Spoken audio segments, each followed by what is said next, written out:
Hello and welcome to CapCity BTC, Sacramento's premier Bitcoin and cryptocurrency group serving Northern California. Enjoy the presentation. This is Chris J. Snook, is a best-selling author of Digital Sense, managing partner at Launch Haus and Load, a venture studio, an Opportunity Zone Impact Fund in Wyoming and Arizona. He also serves as the founding chairman of WorldTokenomicForum and the Sandcastle Startup Challenge. Anyways, take it away, Chris. Awesome. Well, thanks for being here, guys. And for those who were early, we started to roll because I didn't know it was a sound check. And so I was about 5 slides deep, and then we realized that we needed to hit the brakes. So you didn't miss anything. But the slide behind me, I will start with just because my understanding of this group is that it's intermediate to advanced and represented by entrepreneurial types, meaning some of you are entrepreneurs, or maybe you just are entrepreneurial thinkers and you know, leaning that direction, or investors, and then the rest of you are developers, and nobody here is really a noob, and so so that's helpful. I'll do my best to be interesting the first 10 or 15 minutes, and then create, you know, some good fodder for some follow-on question and answers. The more questions you guys ask me, the more interesting this will be, I think. So again, disclosure of my biases, because I hate when people speak or do things and they don't tell me what their bias is, because I usually can see it. I just like getting it out of the way. I like to believe that my bias is open to be challenged. I work pretty rigorously at trying to challenge that bias. I also have anchored myself with some of these things because I haven't been able to disprove them yet. And so if you want to kind of understand, or some of the things I say validate your own thinking, then, you know, maybe you've heard of some of these, maybe you haven't, you can dive deeper. And if some of them challenge your thinking, you know where to kind of go look and decide whether you want to continue to challenge it or whether you want to refute it. And either one of those is obviously, I think, a worthy exercise in thinking. So the foundational stuff over here, I'll duck in case anybody at home wants to take a screenshot so you can kind of get one. But the you know, the foundational stuff really is centered around, you know, books like The Watchman's Rattle, and Connectography, Fourth Turning. Those are the 3 big ones. Trillions is very interesting by Mickey McManus and a couple others, because it really lays out the case of how we were the first set of humanity in 10,000 years to live in an environment that actually is being shape-shifted around us in real time at a one-to-one level by the machines and the sensors that surround us, some of which we don't even see, and certainly in years, many of which we won't see. And so it talks about the trillions of IoT devices that are not only consuming data, but learning from one another in real time, and how that algorithm, whether it be malicious denial of service attacks against our cognition, like Facebook and YouTube and everybody else, or whether it be by accident, the bottom line is it's getting harder and harder to think. And so, as Henry Ford said 100 years ago, thinking is the hardest work a man or woman can do. That's truer today than ever before. So those are some of the foundational ones. Some of the supplemental ones that I think are interesting are to this side, sorry. Another book by Parag Khanna called The Future is Asian. The 100-Year Marathon, which is a really important context written by a former CIA guy around CCP and some of their agenda. Dalio's book, which is The Big Debt Crisis, The Everything Bubble. Some of you may have read these. Gartner really did a great book on blockchain, and I say that because, true to Gartner form, they did a lot of research and they came up with some frameworks, and they really lay out a nice 10-year roadmap. And if you haven't seen it, you can even find it just on Google, I think on their site. If you Google the Gartner blockchain framework, you'll probably find a screenshot of it, and it's kind of 2020 to 2030. It really, I think, does a nice job explaining not just enterprise blockchains, but also the bastardization of blockchain, and also what's not bastardized about it. But they predict, you know, a market that literally is 167 or 171 billion, I can't remember, by 2025, and then 3.1 trillion by 2030 in blockchain, assuming certain things, assuming that we don't continue to bastardize blockchain. So those are some of the biases. Others will come up, but that'll help as I go through some of these things.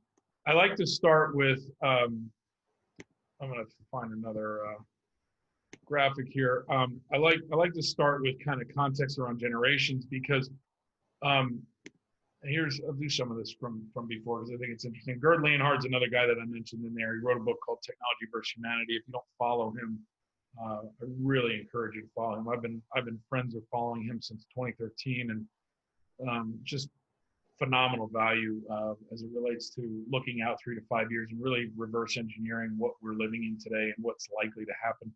But if you really take his quote into a pragmatic analogy, imagine it's 1720. We all aren't on this. We went to bed last night with a candle, we blew it out. We went to bed under a bearskin rug or something that was animal that we made in our own yard or our wife sewed. We woke up and we had drones flying overhead and an alarm clock on an iPhone, and we were hopping on Zoom calls. Like if you woke up and you had that amount of change, the only feeling you could have is overwhelm. And what his quote says is that if you take everything you and I knew about how to get here to this call today, take everything that you know for granted around how to start a business, how to launch an Instagram account, how to build a blockchain, how to do anything you do, how to search for stuff on Google or get Uber Eats to your door. Like if you take all that knowledge and you make that the bearskin rug and the candle with no electricity, 20 years from now, you're going to see the equivalent amount of change as they did in 300 years. Like that'll blow your mind, right? And so what really happens in society, and I fundamentally believe this, is that humans revert to habit. Whenever we're under stress, we retreat to habit, right? And so what's happening right now is we're starting to be confronted by that. And when you read Watchman's Rattle or other things like it, Rebecca talks about these 8 super memes that show up in society when complexity starts to outpace human ability to deal with it. None of us actually know how this works. I know there's some smart people on this Zoom. None of you know how this works. And I can prove that to you simply by saying the next time it freezes, what do we all do? We all hold the button down and pray, right? Pretty much. Or go buy a new one. Or take it in and go get a new one. And if we take it into the store, what do? First thing they do, hold the button down for 30 seconds and say, let's see if we can reboot it. Because it's complex as hell. This device that we take for granted, that we can't live without now, has so many OEMs in it that no one person knows how any of this works, right? And so when we think about the simplest example of a smartphone that we use every second of every day that we can't live without anymore, you extrapolate that to everything in society, from how politics works to how the financial markets work to what collateralized debt obligations are and what other financial derivatives or ETFs are. Like there's so much complexity that in society what happens is we start to manufacture problems we can't find our way out of. And so you get what's called collapse, and collapse happens at a micro and sometimes at a macro level. It's happened a couple times in human history. The Roman Empire collapsed, the Khmer and Cambodia collapsed. And when these things happen, what it means is a reversion to simplicity. Like we revert back to what's simple. A lot of times barter networks take over again, right? Until we decide that carrying a cow to get 6 eggs is not efficient, and then we find some new way to transact in currency. But the point is that psychologically what happens first is we get overwhelmed. And when people get overwhelmed, they revert to habit, and culture is nothing more than group habit, right? It's the dominant thoughts, feelings, and actions. So the thing that I think about and focus on the most, that I get emotionally involved with, then creates a feeling. It's either worry or fear or belief or hope. And then that manifests itself into some kind of physical vibration, right, of how I show up, the frequency I'm operating on. And whether I'm positive, negative, or anything in between. And then the actions that I take out in the world, it's not the cause and effect, like I do something and then it comes back to me. The cause is the thinking and the feeling, and then the action or the effect is the action that I took, or that I was even aware of. And so these are the things that happen. And when we get into habits, we take stuff for granted, and we don't do what's nice to have. We do what we kind of have to do. And so again, we're not going to spend a lot of time on this one, but COVID comes in and just brings a wrecking ball essentially to our habits, because it completely forces us out of our habits. We don't have a choice. For the first time in history, we don't have just one nation doing it. We don't just have one socioeconomic class doing it. We literally have all 7.8 billion people. For the first time in human history, we've had 2 months, maybe 3 now, with 0 net migration.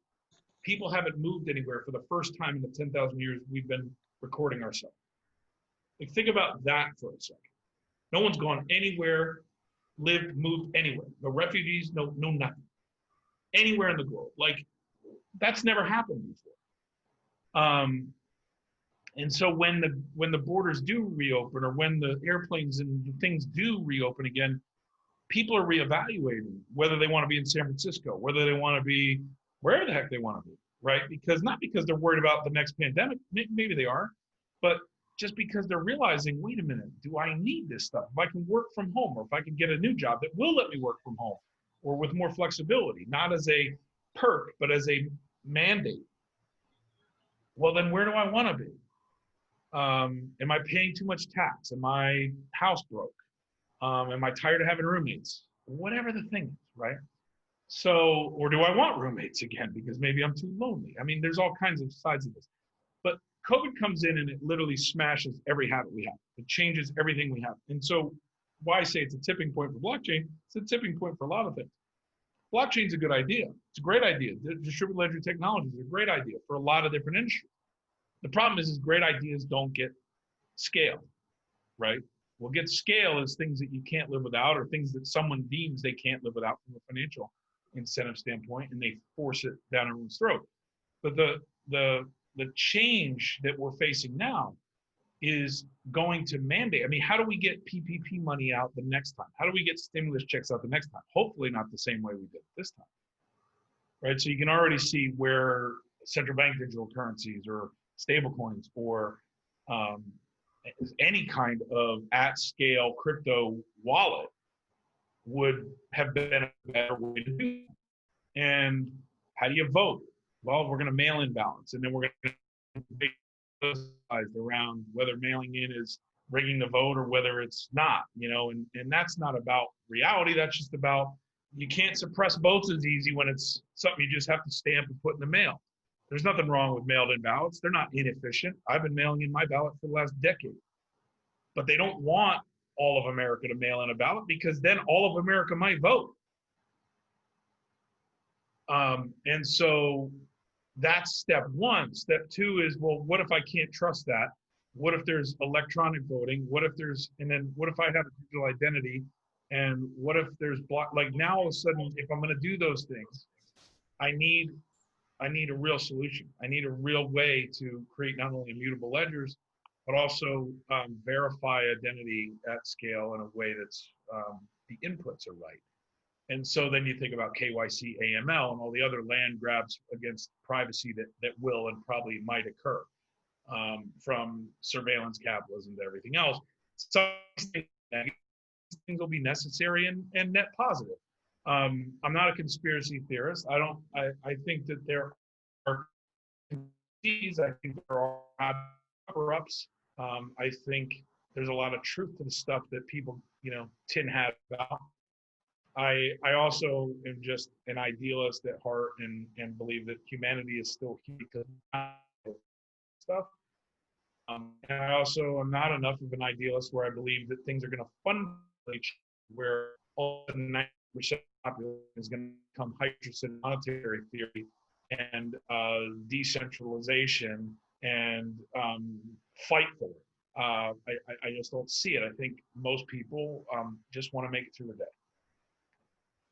And I don't say that condescending. I say that as, quite frankly, 3% of the population, 1% of the population has always been the vital few that have lifted the trivial many out of whatever was not as good before. And unfortunately, the disparities in income and wealth, and I may get some crap for this, but the disparities in that sometimes are a function of the unintended consequences of those systems designs. But I digress a little bit, and we'll go to questions in a second. The one thing that I didn't talk about on the thing that David saw where we met, and why he invited me, was generations. So when you think about the fourth turning, if you're not familiar with that book, Howe and Strauss essentially talked about how historically they did all this research on generational archetypes, and the notion of it was that every 100 years we go through 4 different turnings. Think like winter, spring, summer, and fall.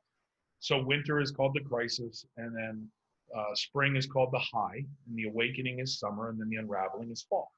And every one of us is born, regardless of when we're born during one of those cycles, and then we come of age in one of the other cycles. So for instance, like if you're Gen X, you were born during the unraveling. And so during the unraveling, what's happening is the world is starting to shift.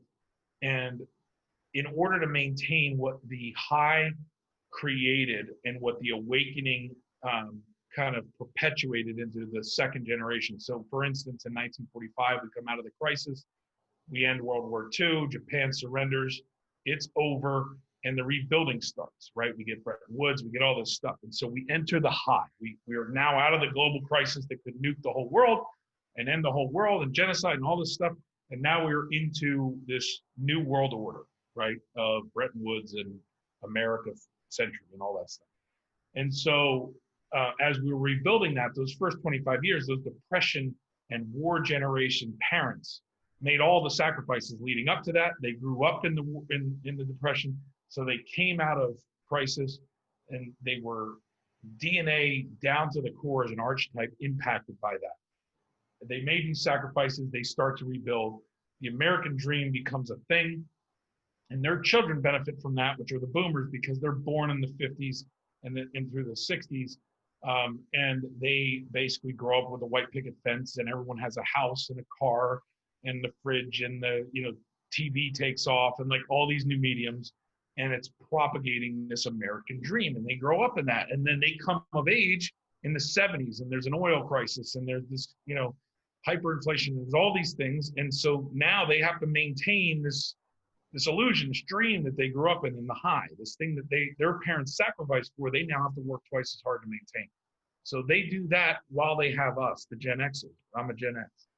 And so we become nomads, right? And we're nomads because our parents are too busy to take care of us. And so we're not looked over, right? We're nomadic, we're independent, we become latchkey kids. Well, that sounds like it only happened then. The reality is in the book, they talk about John Adams was a nomad. And so these hero generations and these nomadic generations and these, silent generations, these things are perpetual. They happen every 80 to 100 years. And we're coming into the final decade of this crisis period. It kicked off somewhere in the neighborhood of 2005. They predicted this in 97. If you want to consider it a prediction, they basically just extrapolated the math. And it's due to end somewhere between 2025, 2028. Well, you'd think 2008 was a crisis. It wasn't. It was like a blizzard inside a winter. It's a pretty bad one. But what's happening right now is another blizzard inside a winter. And at some point, whether it's World War III or some kind of cyber war or economic war, which is already happening, currencies wars, all these things, we will come to a point somewhere in the next 5 to 8 years where the world is once again like April 1945. And it'll take all the generations that are in power and that are alive, which essentially would be the millennials, the Gen X's, and the boomers that are left. It'll take all of them to come to some consensus and a lot of the country leaders of some consensus of how the world's going to move forward. What's the next world order going to be? And it'll happen. Either that or humanity will cease to exist. And so far, we have 10,000 years to show us that somehow we've always found a way forward. And so that's the macro context. But if you think about what that meant for a 25-year-old in 1980 versus a 25-year-old today, that's why I always start with this. When you think about financial and why I think crypto are stay, but so obvious. Like, I laugh when people think it's not obvious. It's just so freaking obvious if you look at history. And I'm not going to I think a lot of the stuff, but what won't disappear is poor, which is that every 25-year-old has cared about the same things for the last billions of years that we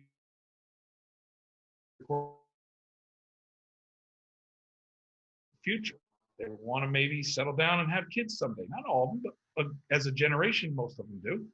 They're looking to find some partner to share their life with, somebody to, shack up with or travel the world with, or any of these things. They're trying to figure out who they're going to be and how that's going to be different than their parents and how they're going to express themselves. They want to have enough money, whatever that form is, so that they're not destitute and broke and they can live a life that doesn't suck.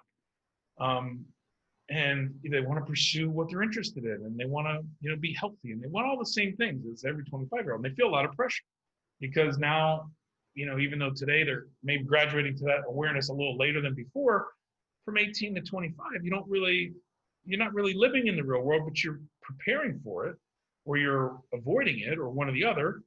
And then all of a sudden you get thrust into it, and it's like stuff gets real.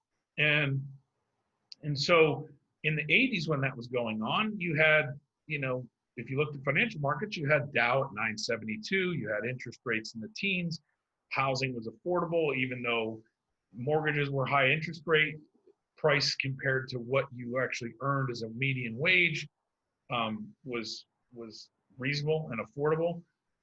You didn't have this speculation that you're going to get rich by owning your house, but you could afford one, and you could do it in a neighborhood that you wanted to live in. And you didn't have to have 15 roommates to make the bill.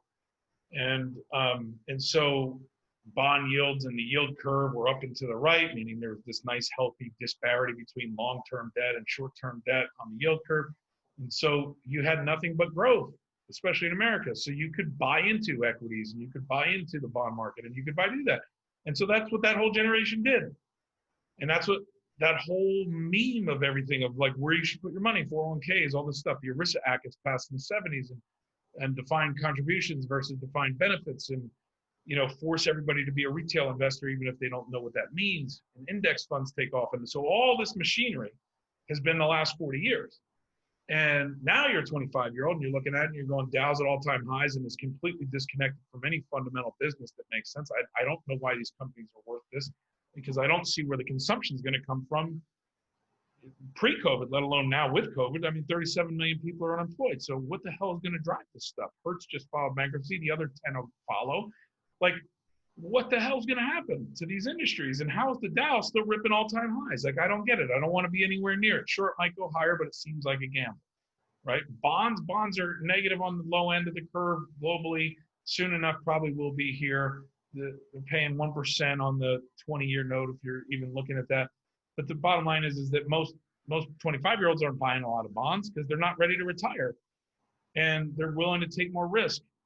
Housing, sure, maybe I'll buy a house, but tiny homes and that whole theme took off for a reason, because people want to be more nimble, more agile. They don't want to own cars; they want to access them. All this generational shift, and yet every investment opportunity is still being packaged and sold by certified financial planners through this old model. And then here comes crypto. It's hot, it's exciting, it's new. Women are into it, so the dudes are into it. And sure, it's full of scams, it's full of ripoffs, it's full of bullshit hype, because that's what every gold rush is full of. But underneath of that, something fundamental has shifted. And it's not just about decentralization, rebalancing with the centralization that Mother Nature requires. And I do believe that. You can't have one or the other. Mother Nature doesn't work that way. And last time I checked, Mother Nature always wins. Right? But there are layers of peer-to-peer that are necessary and that are better, and there are layers of top-down that are necessary and are better. And the human body is the perfect example of that. At the local level, when you get a blister, it's very peer-to-peer between the cells, and they fix it. It doesn't require the heart or the rest of the thing to get involved. But because you have a lymphatic system and a circulatory system and an immune system and all these things that are centralized, top-down, controlled by the brain, if they work right, that peer-to-peer decentralized function down at your ankle can work within a centralized organism that is your body. And as we redesign these new systems and we're forced to think about that, I think it's quite interesting. And I think it's very opportunistic. And I think there's going to be a reason why, if you're going to bet on something and you're in your 25, 35-year-old brain, you're betting on crypto. And so money has never been more than a belief system. It's all it ever is. And I just don't see that belief changing. and going back to, falling in love with fiat. At the same time, I don't think it's realistic, and I think it's highly probabilistic that most people's first exposure to crypto will be a central bank digital currency. And I think that the majority of the market will be central bank digital currency and tokenized assets that run through some kind of centralized government entity, because I just don't think you're going to live in a world where the Federal Reserve completely disappears. It'll change. It won't be the first time a central bank has evaporated, but it also is so intertwined at this level, it's not likely. And we can get religious about that, and I have personal beliefs that I wish weren't true about that. But the bottom line is that, it's like a big tumor. It's more than 2/3 of your body, so you can't just cut it out. You'll die. So can you remap some of the bloodstream, and can you maintain it? Can you live with it? And I think we can. And I think Bitcoin and gold are super interesting and a great hedge against a destruction of wealth that is imminent. But that's my personal belief, not investment advice. And I'll shut up and take questions. I appreciate that. No, I completely agree with you. I actually wouldn't be surprised if the banks go to a digital currency, and then when they do, people won't know it. The only thing they'll know is that they're using a card and no longer using cash. So I kind of agree with you on that, Chris. Yeah, we do have a number of questions, which I'll put some out there. What do you think the change in the flow of people moving to cities will affect cities and tech industries, and how that's, how do you think that we're going to see that once we all come out of COVID? I don't know. I've been thinking about that a lot. I mean, last time we made this turn, we had 1.7 billion people on the planet, 5% of which lived in cities. This time we have 7.8 going to 8 billion pretty fast, with 60 some odd percent living in a city today. I don't know that I see cities. I don't think I see cities in aggregate being less important, but I do see a possibility. And again, it's not based on any facts. I think it's too early to tell. It really depends on how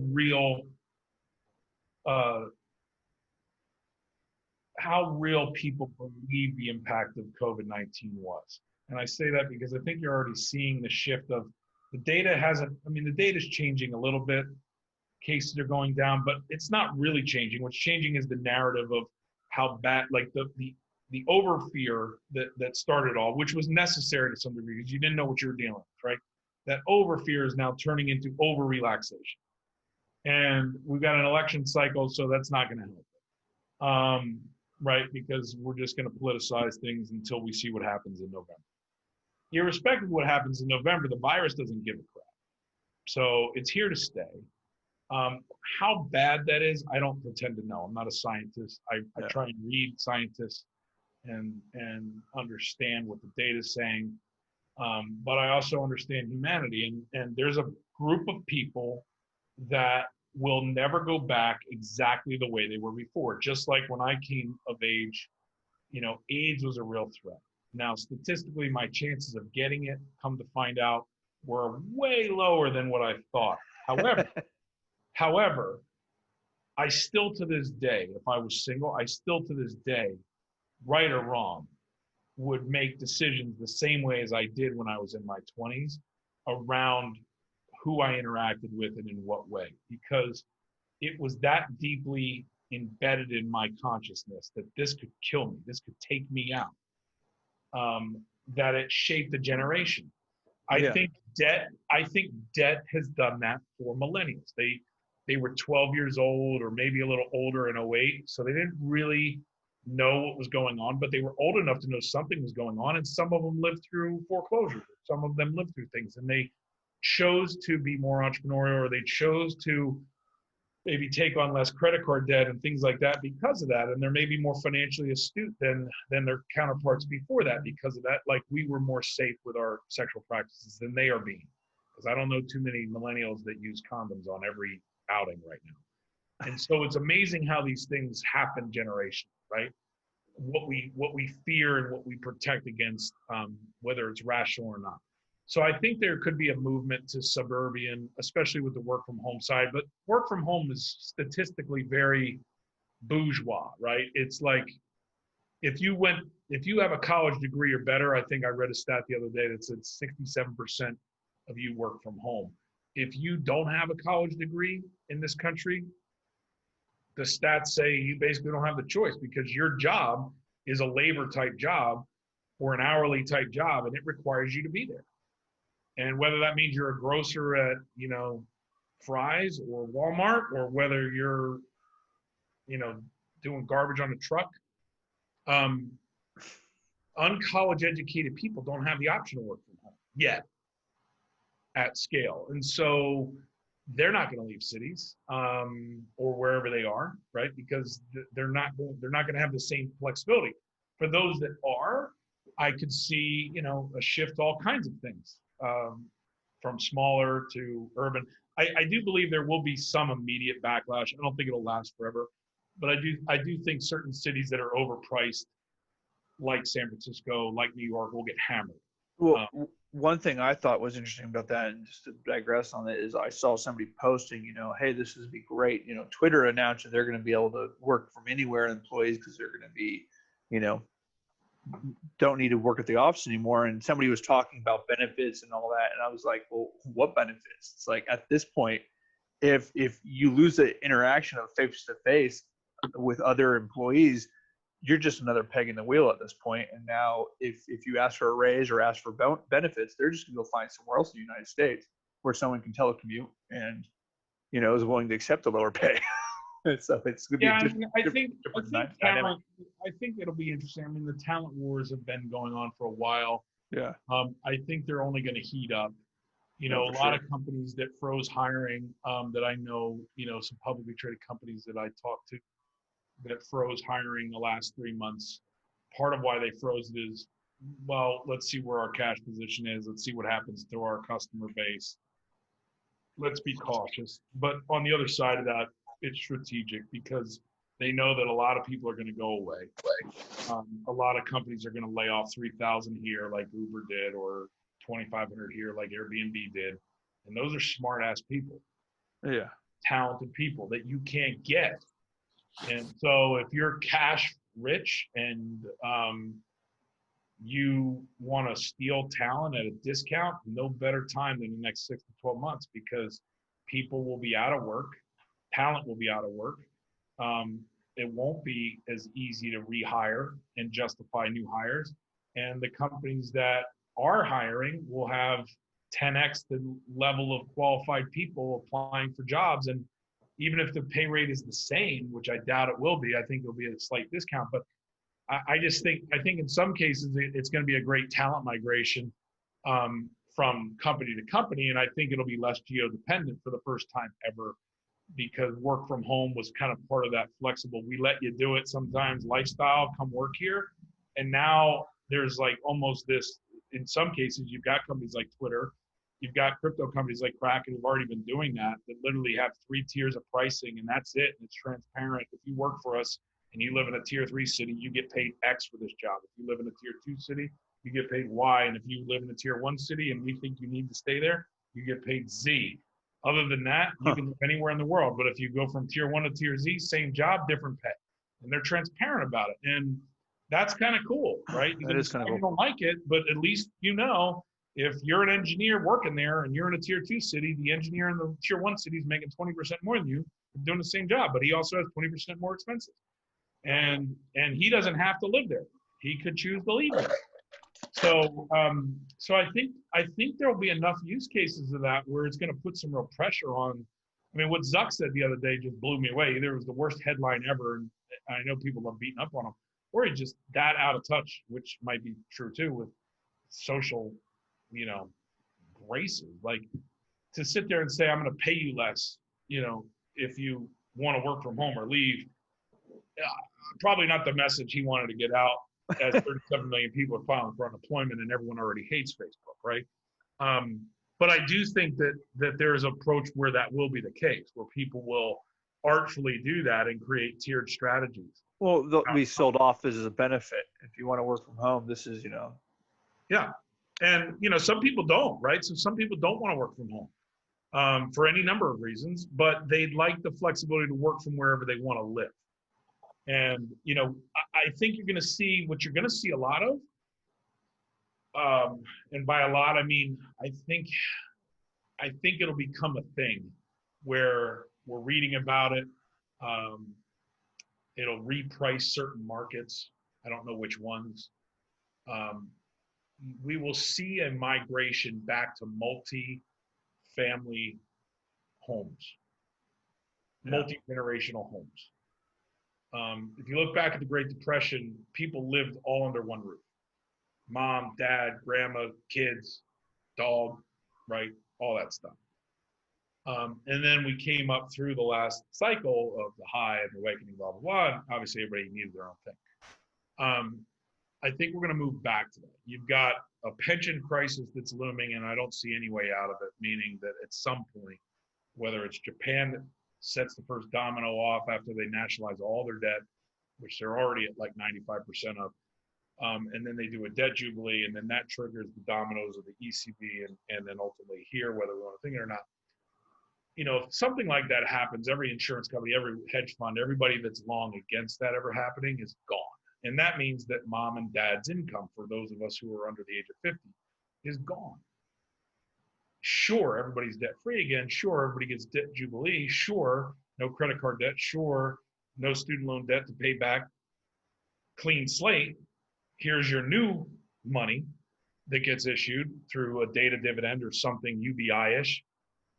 But what also goes away is all the fixed income. And so, all these 55 and up communities, who the fuck's going to live there? Pardon my French. Mom and dad are moving back in with you and I. Kids are staying home a little bit longer because you go out 10 years from now, a 22-year-old that's 12 today, you go out 10 years from now. I think there's going to be a lot of opportunity in the market. I just don't know. I literally think this is going to take longer. And then some people think to truly kind of work itself out and truly come to that reset or whatever that version of it is. And then when it does, it's 2028, 2030, now you got to have the years of coming out of that. And so you're going to have a lot of 12 and 13 and 14-year-old kids that are 22, 24 in 10 years that are still be living at home. And you're going to have a lot of 80-year-old grandparents that no one can afford to put in $7-8 a month care anymore, living at home. And so I could see a move where people start buying a larger property in a more remote area with great Wi-Fi, shacking up together. What about the other thought on that? You're obviously familiar with Ray Dalio and the debt crisis and stuff like that. And I think he's talked about generational cycles. There's also some discussion about, the silver, I'm not sure. I guess it would be the baby boomers, but there's the silver tsunami that's coming where, as they hit retirement, a lot of their equity is trapped up in their houses and stuff like that. And they're going to have to sell a lot of those in order to, cash out and try to live. Yeah. I mean, anybody that age that doesn't, own their house free and clear is pretty much going to just take a loss at some point in the future. I mean, I think certain markets will boom. I think, so I live in Scottsdale area. Doing pretty well. I think Arizona, I think Texas, I think maybe Nashville, Florida potentially. There's other states that are warm and have good tax environments. I think a lot of those will be beneficiaries in the short run. I don't know how that's going to play out long run, but I think they'll be beneficiaries in the short run. I also think that speculatively it could end up bubbling up like it did before and end up not mattering and washing out any potential gain there. But look, I mean, if you're making $180,000 a year and you're broke in San Francisco and you are in a job where you can do it from anywhere, I mean, why you're not moving to Incline Village over in Tahoe or why you're not moving maybe even somewhere cheaper than that in Nevada, or why you're not coming to Arizona, it makes no sense. Yeah. Right. Are you going to San Francisco? Sure, maybe you'll miss San Francisco. I love it. It's one of my favorite cities. It's not worth 13.5% state tax ever. And it's not going to be required anymore, Yeah. So I just think certain pockets in certain countries, certain places like that are going to see a near-term fallout, and other places are going to gain. So we'll have a housing shortage here, and I think what'll happen is the multi-million-dollar homes will get hammered because people will be more thoughtful about cash flows that can actually afford those. People that are mortgaging those are going to go bankrupt. And so those will go back to the bank and then eventually on the market, and they'll sit. But the stuff that'll get bid up is there'll be a lot of $180,000, $200,000 homes that get pushed to 300,000, 400,000 again, because all that stuff's quote unquote affordable until it's not. Yeah. So I think certain markets will benefit in the housing way that way. But then other markets, like I said, like the $600,000 55 and up home that my parents just sold, like I'm thankful that I literally, it was like every auto suggestion tactic I could do to say sell that fucking thing, I did without getting in their business, because they own it, and they don't really need all that space. And it's like, who the hell's gonna live there? I'm not buying there. So in 10 years when I'm 55, you think I'm buying in that? Like, I'm not, and I'm not paying $650 for it. Yeah, I'm in California too, Sacramento, obviously, and that's kind of where we're at. Is like, okay, is it time to get out of California while we can? Because I see, it's hard, right? Because it's like kind of, there's all these factors that go into place, and none of them are all financial. I mean, you got to live where you're going to be happy, right? I'm a firm believer in that. Yeah. I think some people will always want to be near a city. I think what they'll do is they'll choose whether or not they want to live in Manhattan because they had to ride an elevator up for 4 weeks in quarantine in a 900 square foot place that cost them $4,000 a month. And during COVID, I think a lot of people are going to rethink that scenario, right? But I don't know that they'll move, to Westchester, or maybe they will, and maybe they'll just take the train in, right? Like New York's going to be New York; it's not going away. Singapore is not going to go away. If anything, Singapore and places like that will thrive. But again, it's gonna be pocketed. And it could also be set off because of rural broadband, right? So one of the other things is, a lot of these initiatives that we're even involved in, and it's giving me a different vantage point, is, rural broadband and 5G, things like that, where all of a sudden you can deliver telemedicine and some critical services to people in rural areas. That opens up a whole new world too, because if all of a sudden you're getting 5G level speeds, you can live way the hell out in the ranch, you might want to do that. Some people will, right? To be away from it all.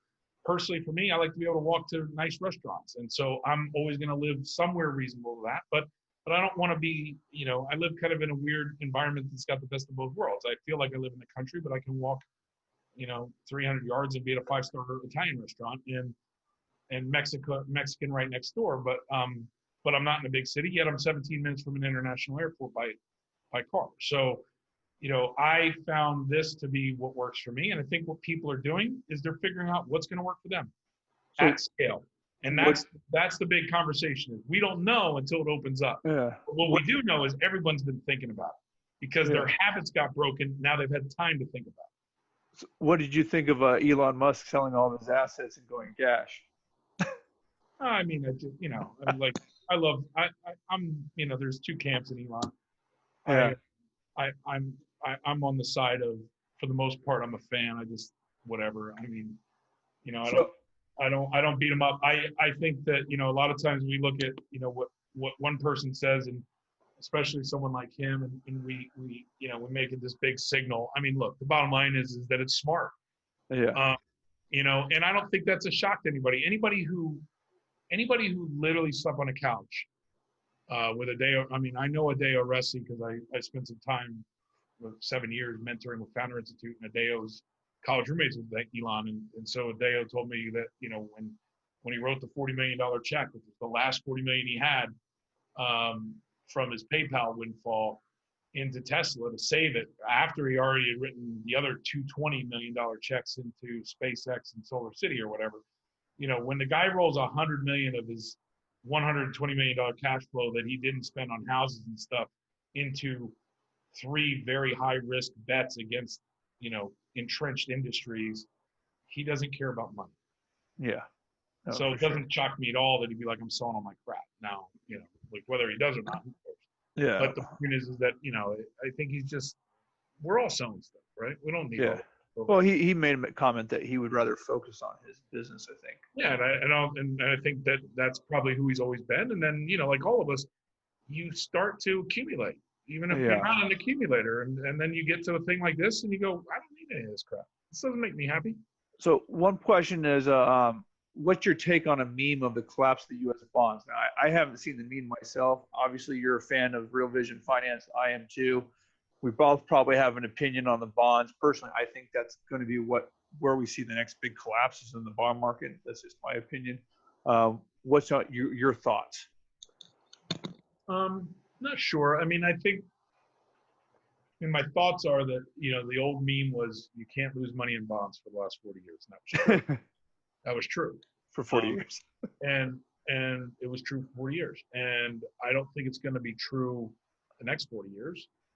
But that doesn't mean that there won't be a big market for bonds. If risk-free capital is if the only place you can have risk-free capital is charging you 1.5 to 2 points to have it, that's a price, as Raul says, that's a price you're willing to pay on large chunks of cash flow to stay liquid, right? Yeah. You're not gonna put $30 million or $20 million in something volatile, or something illiquid like a house that you can't pull it out of. So you're left with bonds, and if you do short-term bonds and they're negative and they're 1 point, 2 points, 3 points negative, the question people are going to ask is my access to that $30 million worth $90,000 a year, negative 3% or whatever that is, right? And my concern on that is if rates start going up, then all of a sudden those bonds are going to be selling at a lower valuation because everybody's. well, they're going to have to figure out. They're going to have to figure out a way to, this is where I think there's a lot of things at play here, right? I mean, Gasell theory is something I'll finish up with, and maybe so. I don't know if you guys have heard of Silvio Gasell or not, but this has been kind of my rant lately, and I'm trying to see if it has legs with people. But I think that this is I think this is a probable scenario. I think this is probably being worked on and not being talked about as much as it is. And I think that once it starts to get talked about, it'll become more and more talked about. But Gasell, lived in the 1800s in Argentina. He hated money in the sense of he thought it was stupid that money needed to be a store of value and a medium of exchange. He thought they should be decoupled. It was radical thinking at the time. And so he had this concept of what's called free money. In other words, liberate money from the need to be a store of value. So when you think about the crypto world, this is a thing everybody gets all bent out of shape and religious around. Well, Satoshi's vision was a peer-to-peer electronic cash system, and it's not that anymore. It's a store of value. It's digital gold. Like, we need to create a new Bitcoin. Like, no, you don't, right? Open source, the market has spoken, Bitcoin works. It's a store of value. It's also a medium of exchange, but who the frick wants to part with Bitcoin over pizza right now when it might be worth 100,000 a coin, right? No one. So store of value until it's not.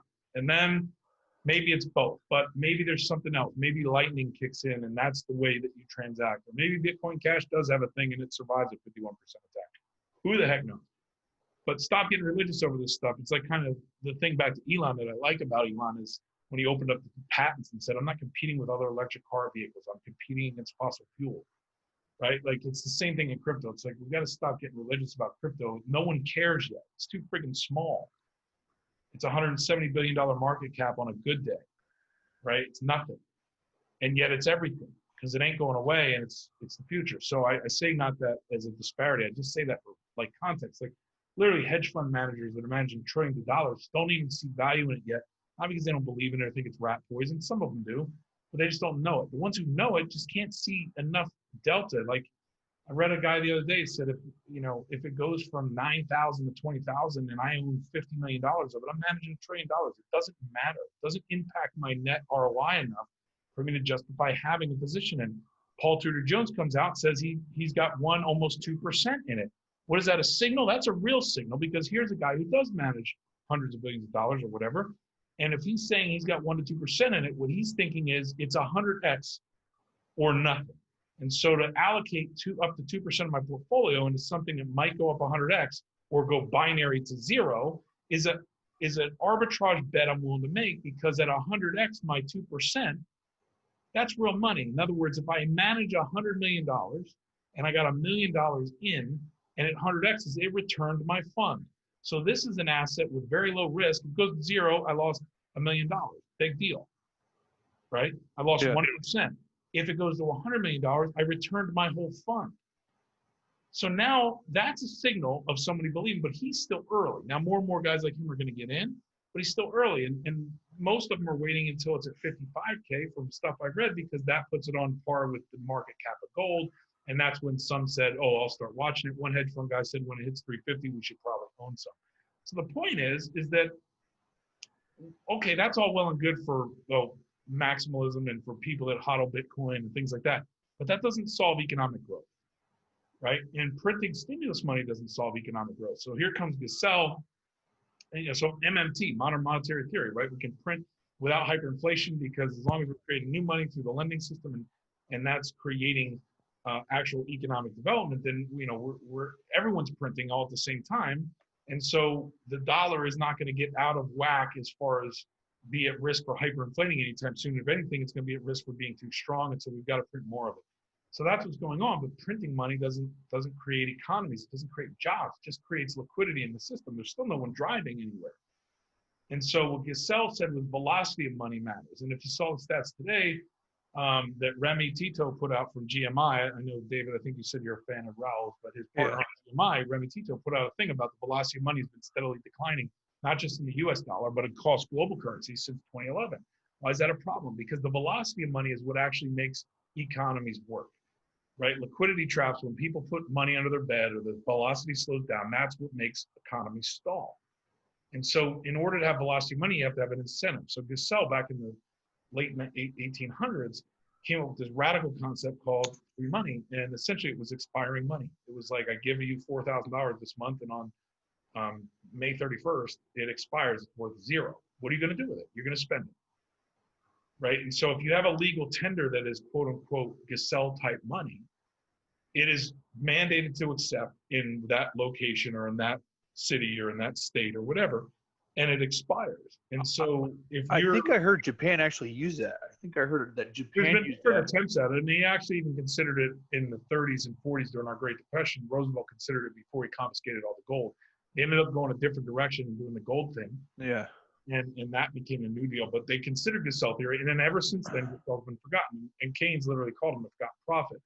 But what I think is interesting now, and what I think is likely to happen now at some level, is we've now got 3D programmable money, right? We can tokenize fiat, just like we have Bitcoin, but we can tokenize fiat in central bank digital currency. We can create a basket of central bank digital currencies if we want. Libra was trying to do this, why everyone freaked out over here, right?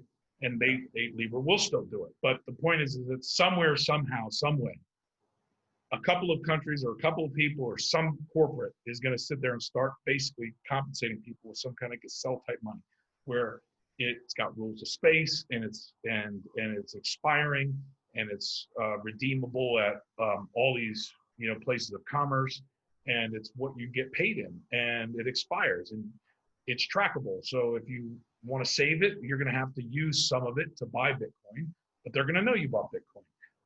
Or use some of it to buy silver and gold, and they're going to know you bought silver and gold because it's not cash, right? It's electronic cash. Yeah. And but then that'll mean that there'll be a need and a reason to have privacy coins pop up, right? So I don't think it's bad, because again, for the masses, what would happen is, imagine if everybody that you knew, instead of getting a $1,200 stimulus check, got an expiring hot potato, $1,200, and if they didn't spend it that month in their local economy, it was zero. What would they have done? They would have all spent it. And so you could give them another $1,200 next month and have them do it all over again, right? And not have, and the offset of the velocity of that and the scale of that would offset any risk of printing too much of it and having these liquidity traps. Because essentially you remove the zero end of the liquidity trap. You basically remove it completely, because this stuff evaporates inside your crypto wallet the minute you don't use it beyond a certain date. And so it's hot potato, hot potato, hot potato. And when they ran this in the 30s as an experiment, and like, I think it was in the Netherlands or something, some city did it, it literally competed against all the sovereign central bank monies. And they had 20% job employment growth evaporate, or I mean, 20% unemployment evaporate down to like 4%. And they had 20% new economic growth in that market. And it lasted for 90 days. And then they got shut down because they essentially were a municipality issuing currency. And the central banks came in and shut it down, and then it didn't work anymore. But I think we'll see a resurgence of this. No, makes sense. I mean, I was talking to obviously M2 money supply and the velocity declining has been a big thing. And I've been looking at people going, you guys don't realize the deflationary event that we're in, and they're going to continue to have to print money because the velocity with people being afraid of COVID is not going to pick up when people reemerge because they're afraid. They're afraid. They want to save. They don't want to spend. They're afraid that we're going to have another resurgence of this. So I can definitely see that. One question somebody was asking is, this goes along with that. How do you think the printing of fiat money today will affect future generations? In context, maybe, or you're going to see a shift to crypto and change and shift in lifestyles. I mean, right now we're printing money to fill the void of $6 trillion that didn't happen this quarter. Right. There's a point at which you're just filling the hole. You're not really digging. I mean, you're just filling the hole. I'm more concerned about I'm not diminishing the fact that printing money can be a problem. I'm not diminishing that at all. I'm just decoupling it from it's not black or white. And I see the question in here about the unintended consequences of even something like a Gazelle dollar with churning on a black market. I don't know exactly what you mean by churning on a black market, Praveen, but I do want to try and answer it because I think it's a good question. I see your thing about the petrodollar up there too, so I'll try and weave them all together. I don't see a churning on the black market of a legal tender that expires because there's really no advantage. The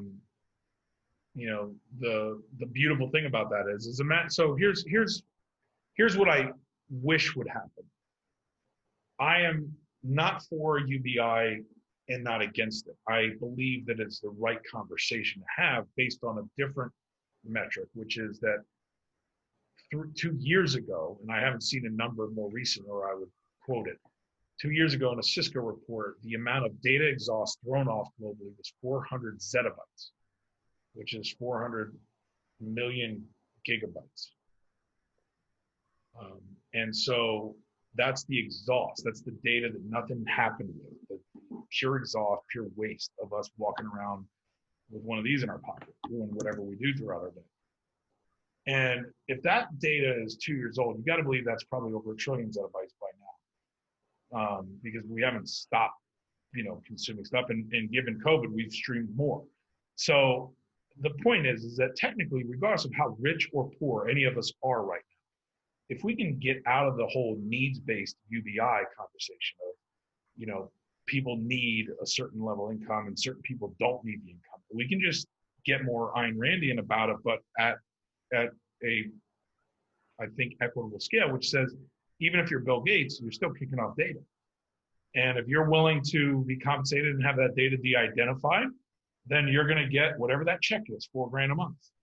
And if that check was paid in some kind of expiring digital Gazelle type crypto from the treasury, whether it was USD coin or whatever it was, Tether, whatever it was, right? For your data exhaust, you are now not welfare stating anybody. You're literally saying, if you're willing to, if you're walking around one of these things and you're willing to let us de-identify it, and you opt in, you're going to get a check, and you're going to get that check digitally transmuted to you into your crypto wallet on the 1st of every month, and it's going to be worthless on the 31st of every month. That $4,000 is now yours to blow or spend in your economy. And I think if you put 350 million people on that plan in this country, you'd see tremendous prosperity and economic growth. Because the thing that will never stop is the data. The data will never stop any more than an oil well will ever stop. right? Unless you turn it off. And so the data will never stop, and it'll never become less valuable as long as we're innovating new ways to make sense of it and mine it and refine it. And if we can de-identify it, we can create, sovereign identity or some kind of own your data identity around it. Why shouldn't we all be compensated for it? And why would that be something that has to be paid back? It technically doesn't, right? Because it's a consumption of raw material. And so I think whether that number was 4,000 a month or whatever that number was, you could print digital dollars ad nauseum. I mean, we're only printing 3% of the money supply anyway. M2 is 97% of the money supply, and that's inside the banking system. So if the banks don't lend, we don't get any more M2, which is part of the problem.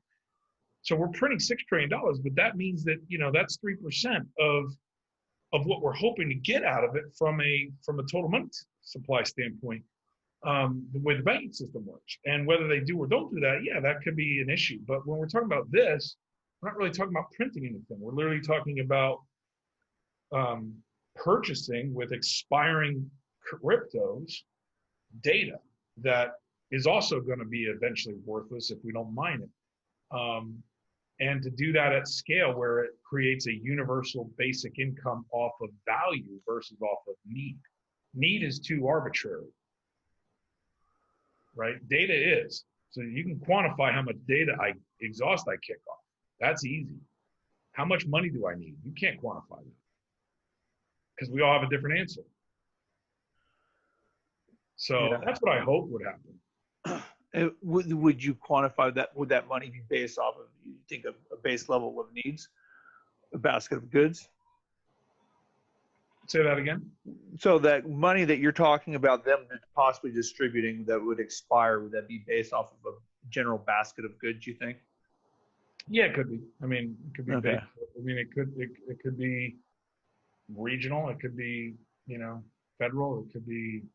And probably specific for a specific use or something like that. My biggest concern with UBI is the fact that if you give everybody the same amount of money, basically everything inflates to fit that value of money that which you've handed out to everybody. Yeah, I mean, you're going to have a shrinking money supply on one end. Like, you're going to give these people money, but they're not going to pay their credit card bill. Not when I know I can negotiate. Yeah. Zero, right? Like, I mean, so if you just give me cash, I'm either going to hoard it or I'm going to spend it on other things I deem important, and I'm going to waste it on paying off credit card debt because I think I have to. Yeah. Even though it's unsecured and the banks have never really given a shit about it, you and I think that's the problem, right? Is that what do you tell the person to do with it? And you don't tell them what to do with it, but you're not really incenting. You're just giving them enough to pacify them for a minute, and then it's like to teach a man to fish, or like give them a fish. The reality is that they don't know it or not. They're already kicking off 10 gigabytes of data waste every 10 minutes just by walking around, just by existing. That's what the average human, according to 2018 data, was kicking off a data exhaustion. There's real value there. We only mine 1% to 2% of that today, and Amazon's $1 trillion company. So what if we mine 3% or 4% of that, and we refine that into things that made us smarter, made us able to prepare supply chains better, made us whatever, right? Yeah. I mean, there's real value to that. Made the environment healthier. Like, there's so much more value to that data, and it comes nonstop. Every 10 minutes, 10 gigabytes. Well, I've argued in regards to stocks that one of the biggest problems with tech companies is people don't know how to evaluate the data that the companies are collecting when they're giving evaluations to these companies. And I think, well, unrefined, it's not worth anything. Yeah. So, just like oil wasn't until they figured out how to make kerosene and light up the world, and then they figured out how to put it in cars. I apologize, guys, but I have to go. No problem. Hey, I appreciate it. Great. Hopefully everybody enjoyed that. Feel free to connect with me on LinkedIn, guys, and I'd love to keep in touch. Thanks for having me. Thank you much, Chris. Thanks for joining us this evening. Appreciate your time. Thanks, Yeah. Take care.